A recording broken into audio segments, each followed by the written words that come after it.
A'udzu billahi minasyaitonir rajim. Bismillahirrahmanirrahim. Alhamdulillahirabbil alamin. Wassalatu wassalamu ala Rasulillah wa ba'du. Pemirsa yang dirahmati Allah Subhanahu wa taala, di antara doa yang kemudian diajarkan oleh Allah Tabaraka wa taala di dalam Al-Qur'an itu berkaitan dengan doa orang tua untuk generasinya. Kita mendapati di dalam Al-Qur'an di dalam surat Al-Furqan ayat ke-74 Allah mengajarkan walladzina yaquluna, dan mereka-mereka yang kemudian berdoa. Siapa mereka? Mereka adalah hamba-hamba Allah Ar-Rahman, hamba-hamba Allah yang salih-salih itu sendiri yang kemudian berdoa. Allah gambarkan, Rabbana hablana min azwajina wa dzurriyyatina qurrata a'yuni waj'alna lil muttaqina imama.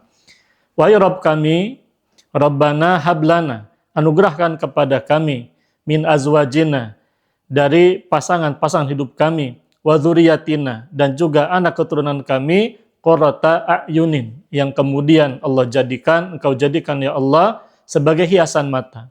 Waj'alna, dan jadikanlah kami, yakni kita sebagai orang tua yang kemudian berdoa, demikian pula pasangan kita yakni istri, begitu pula anak keturunan. Waj'alna lil muttaqina imama, jadikanlah kami ya Allah sebagai pemimpin terdepan yang diteladani oleh orang-orang yang bertakwa itu sendiri. Menariknya para pemirsa yang dirahmati Allah Subhanahu wa taala, di dalam ayat ini Allah menyifati doa ini diamalkan oleh siapa? Walladzina yaquluna, yakni min sifati ibadur rahman, yakni di doa merupakan doanya hamba-hamba Allah yang Maha Penyayang, hamba Allah yang salih. Di mana mereka Allah ajarkan untuk berdoa, meminta pasangan dan juga anak keturunan yang qurrata a'yun.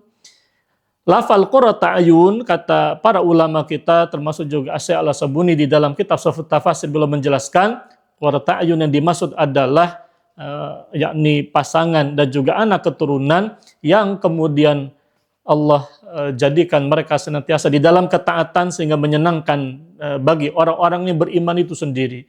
Mereka senantiasa taat kepada Allah, mereka menjalankan perintah Allah Subhanahu wa taala, mereka berkeyakinan Islam, mereka beribadah juga beribadah kepada Allah Subhanahu wa taala semata. Itu adalah gambaran dari ungkapan qurrata a'yun yang menjadi hiasan mata itu sendiri. Nah, menariknya Allah mengajarkan dalam ayat ini kalimatnya wa dzurriyyatina. Kita bukan hanya berdoa bagi anak kita, tapi juga bagi anak, demikian pula anak keturunan seterusnya, bagi anak, bagi cucu, bagi cicit, anaknya cicit dan lain sebagainya. Itu yang dimaksud dengan dzurriyyatina. Allah mengajarkan dalam doa ini visi yang panjang bahwa kita berdoa bukan hanya untuk anak saja, melainkan pula untuk anak keturunan.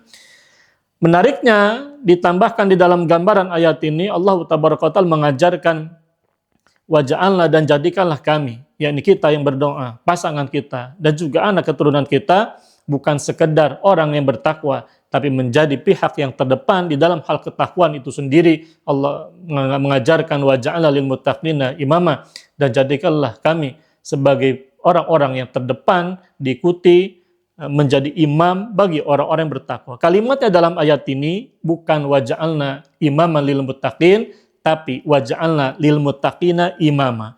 Kalimat lil muttaqina dikedepankan, imaman diakhirkan. Ini ada kalimat yang dikedepankan, ada yang diakhirkan. Ini yang di dalam teori ilmu balaghah Arabiyah sebagai bentuk qasar penghususan, bahwa kita meminta kepada Allah semata-mata dijadikan sebagai pemimpin bagi orang-orang yang bertakwa saja dan bukan bagi selain mereka. Logikanya, kalau kemudian menjadi pemimpin bagi orang yang bertakwa, artinya kita menjadi orang yang terdepan di dalam hal ketakwaan kepada Allah Subhanahu wa taala. Ini adalah doa yang sangat utama yang mengajarkan kepada kita visi hidup yang panjang, bukan hanya bagi diri kita, tapi juga bagi generasi, bagi anak keturunan yang kemudian akan menjadi generasi yang membangkitkan peradaban umat manusia itu sendiri. Barakallahu fikum. Wassalamualaikum warahmatullahi wabarakatuh.